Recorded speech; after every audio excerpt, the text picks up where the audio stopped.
La naturaleza del alma. Lección 36. Evaluación del alma de su instrumento. 1. La paradoja de la causalidad. 2. Los estados de conciencia trascendente e inmanente. 3. El alineamiento de los devas y la ceremonia de la vida usadas para manifestar el plan divino en el plano físico denso. 4. La llamada a una capacidad más profunda al amor y a la sabiduría como verdad aplicada.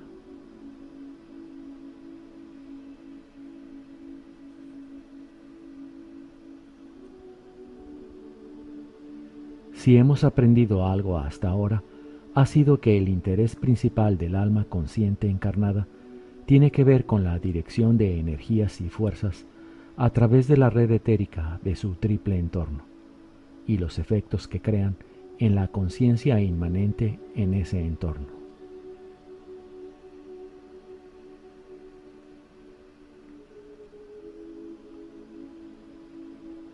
Abordemos este tema de modo algo diferente que hasta ahora, mirando más de cerca lo que constituye causa y efecto.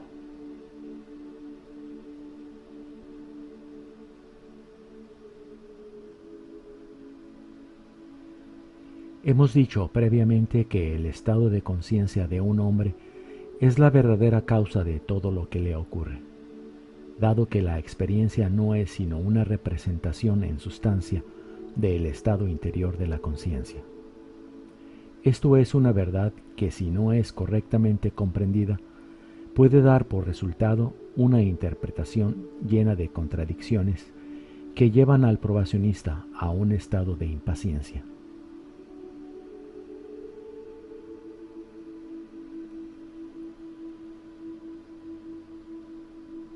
Un hombre es su propia causa, pero existen otras causas que reemplazan y se relacionan con el estado interno de conciencia como causa y efecto.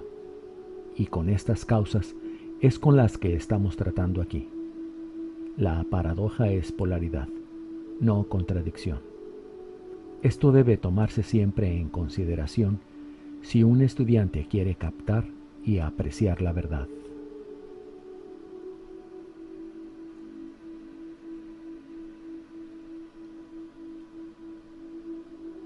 Contemplemos cuidadosamente esta paradoja. 1. La conciencia inmanente es causal a la experiencia exterior mediante su reflejo en la sustancia. 2. El alma consciente, sea encarnada o trascendente, es causal a la conciencia inmanente identificada con la personalidad vía A. Su reflejo en la sustancia de los tres mundos como personalidad y B. Su dirección de fuerza a través de la red etérica del entorno con el que se relaciona como personalidad.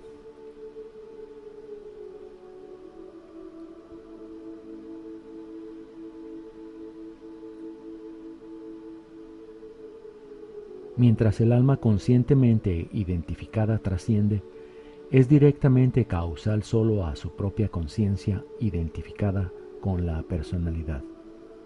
En otras palabras, su alineamiento con y dentro del cuerpo de la humanidad como factor causal se produce solo mediante la personalidad para la que es un foco de luz.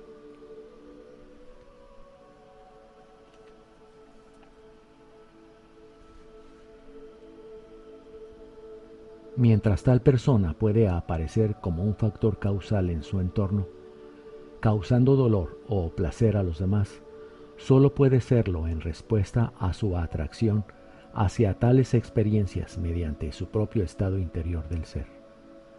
De esta manera, las personalidades totalmente identificadas trabajan juntas un karma de grupo a través de las atracciones naturales de unos a otros en una asociación de factores kármicos.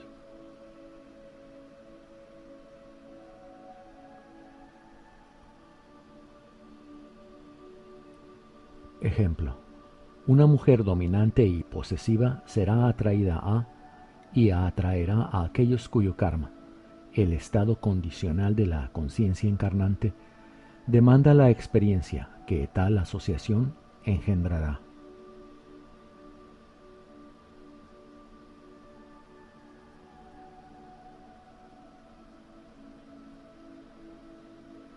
El momento en que el alma trascendente comienza a infundir a su personalidad con una conciencia de sí misma como alma, un cambio tiene lugar en su poder potencial causal.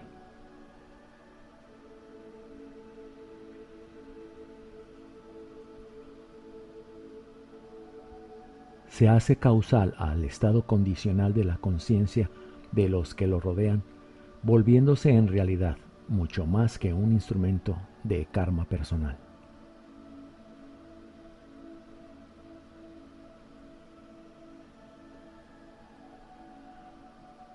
A medida que esa infusión continúa y la conciencia encarnante se hace más y más consciente del alma e identificada con el alma, se convierte en la agencia del Cristo y del plan para la humanidad. No puede entonces ser el instrumento a través del que se elabore el karma personal ordinario.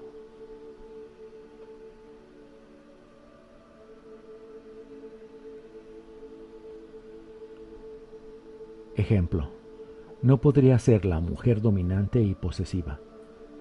Si fuera situada en un grupo que demandase ese tipo de persona, su obligación hacia ellos sería promover aquel crecimiento que los elevase por encima de tales necesidades. De este modo, se vuelve causal a la conciencia encarnante dentro de su entorno, promoviendo su crecimiento a un nuevo estado condicional de causa.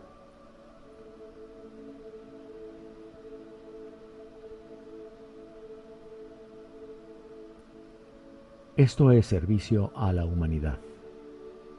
Tal servicio se lleva a cabo mediante la dirección de fuerza en y a través de la red etérica en la que la humanidad vive.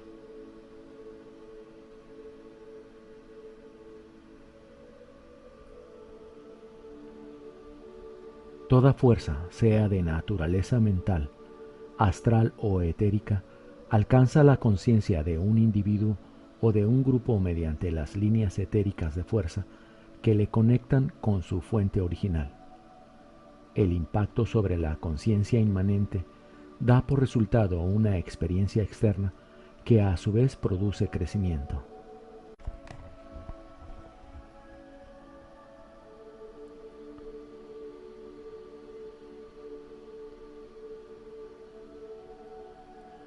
Observa el alma consciente encarnada dentro de su entorno.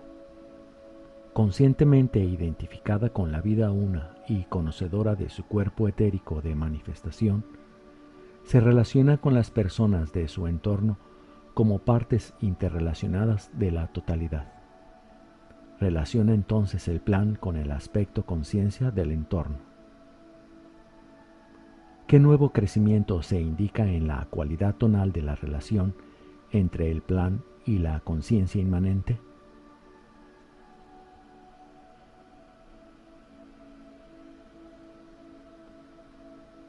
Ejemplo: él sabe que el plan para la humanidad en general es adquirir la cristeidad. Relaciona ese objetivo planificado con la conciencia encarnante y compara la cualidad tonal de tal conciencia con la del plan.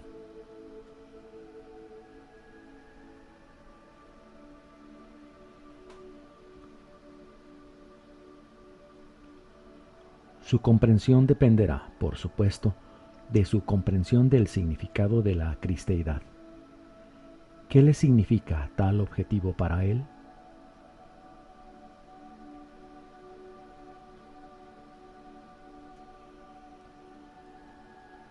Cuando relaciona ese significado con la condición de la conciencia encarnante, elabora los detalles del plan en tiempo y espacio.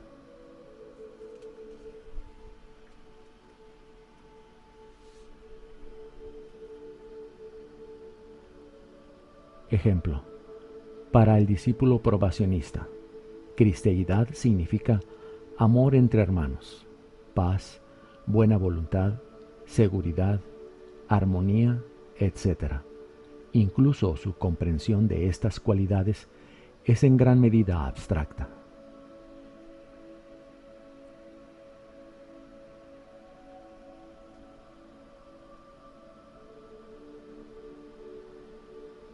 Según observa la conciencia encarnante de la humanidad hoy día, ve separatividad, codicia, resentimiento, odio, guerra, etc.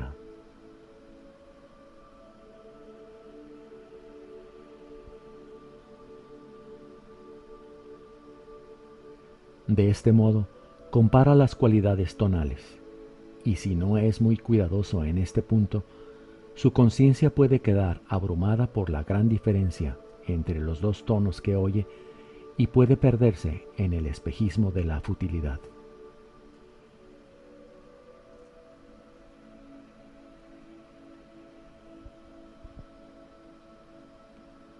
Debe trabajar para relacionar con más cuidado el plan trascendente con lo que está en manifestación.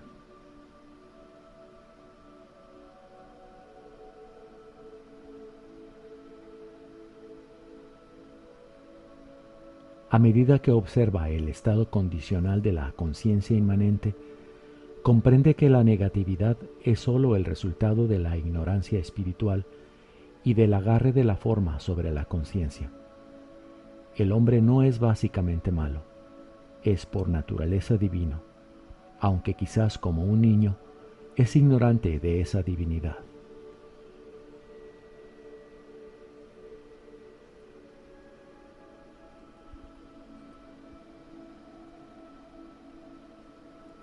Aun cuando existe alguna aspiración, no está correctamente dirigida para invocar esa verdad que desesperadamente necesita.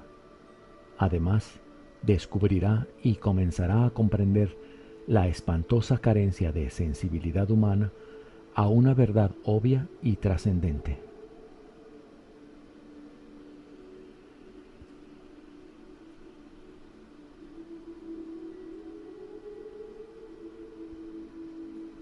Percibiendo que, por ahora, que las ideas y fuerzas divinas sólo pueden alcanzar a la humanidad en masa por intermedio de formas construidas, vuelve su atención al mundo de la forma.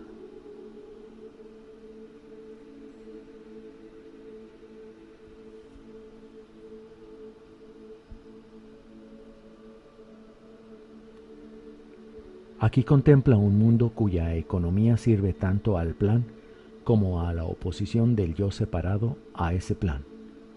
La masa de la humanidad vive en una economía de guerra, basando este intercambio de fuerza vital y experiencia en el mundo de los asuntos externos sobre un esfuerzo organizado para la guerra.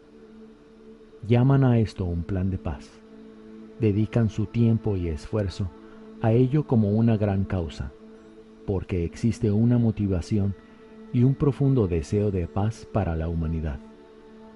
Pero no se dan cuenta de que una economía de guerra debe generar guerra, a menos que sea rápidamente alterada.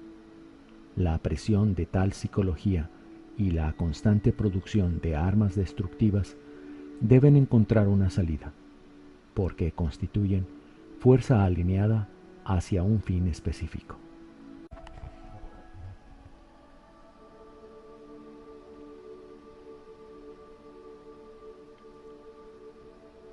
Al mismo tiempo, la economía sirve al plan, al producir una relación más estrecha entre gentes y naciones.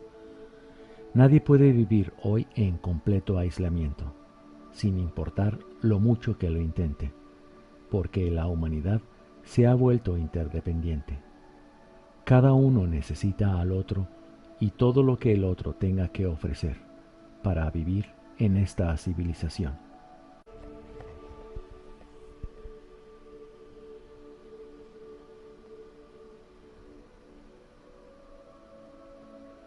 El discípulo probacionista, observando la nota conflictiva, resonando en tiempo y espacio como resultado de tales contradicciones, comprende y asume su parte de responsabilidad para elaborar los detalles del plan en el mundo de los asuntos.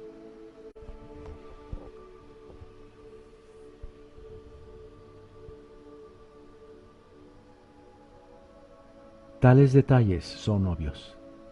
En este ejemplo, una verdadera economía de paz, con la fuerza de la hermandad manifestando el libre comercio entre naciones, coexistencia y una distribución de los bienes del mundo en las áreas necesitadas, comida para los hambrientos, combustible y ropa para los que pasan frío y los mal vestidos, sabiduría médica y medicinas para los enfermos, etc., donde quiera que tales necesidades se pongan en evidencia.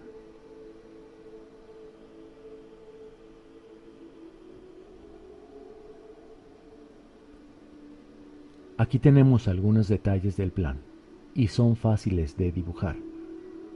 Observa cualquier condición manifiesta, relaciona su cualidad tonal con la de Cristo, y la respuesta es obvia.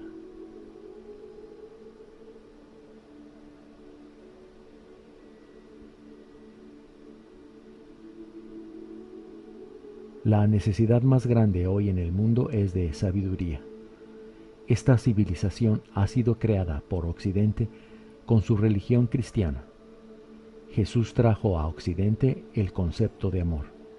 Su enseñanza es simple y directa, pero el hermano occidental que reclama a Jesús como Salvador de la humanidad reza por un lado por la paz y la buena voluntad y por otro, mediante sus acciones, pregona guerra y desastre.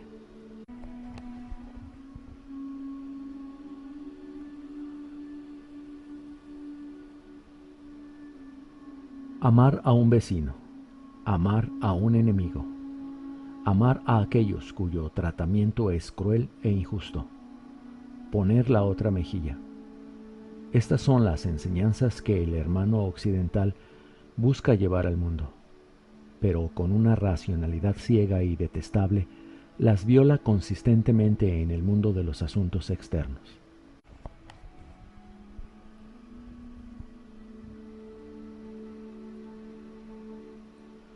Los discípulos probacionistas que intentan servir al plan divino pueden comprender los detalles de ese plan simple y fácilmente comparando lo que está en manifestación con los aspectos del plan divino enfocados en la mente del Cristo. Esa mente está siempre con la humanidad.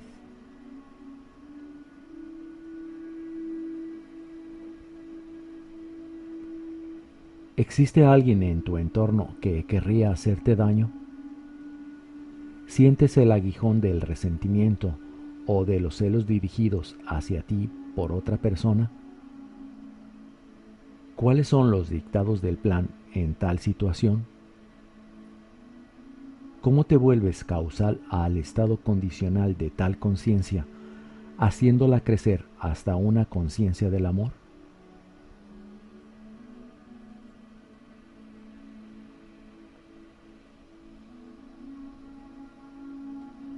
Mediante el amor, demostrando amor real mediante una forma construida que la transmita.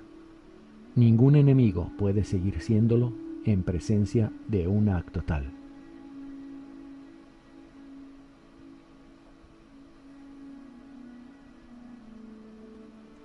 Jesús golpeó y echó a los cambistas de dinero fuera del templo, y Jesús finalmente fue crucificado.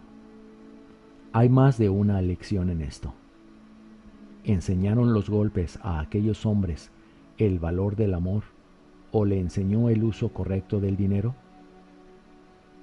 No, hermanos míos, trajo consigo una respuesta de amargura y odio creciente, que finalmente se demostraron en la innoble muerte del Salvador.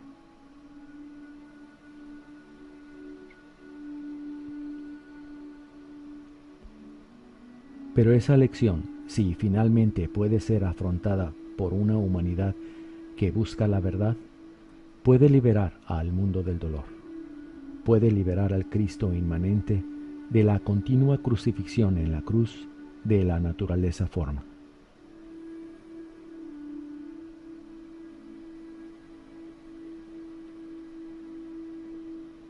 El buscador puede aprender todo lo que desee de la verdad, pero esto no le dará sabiduría hasta que la aplique. El amor es verdad. Sus formas son obvias. La voluntad de amar es una fuerza que cuando es dirigida a y a través de la red etérica de la humanidad, manifestará cada detalle del plan en ley y orden divino.